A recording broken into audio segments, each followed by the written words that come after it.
so the most common mechanicals would be flat tires. So I do run a tubeless setup. So I'll bring like little patches for that. But then I also bring a spare tube, usually a small pump, and then a little multi-tool in case anything on my bike comes loose.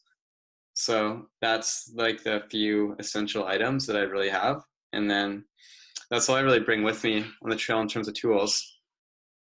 And that's all we really have. And then for some more backcountry stuff, like I'll bring like a small first aid kit with me and things like that, but not typically on like day rides.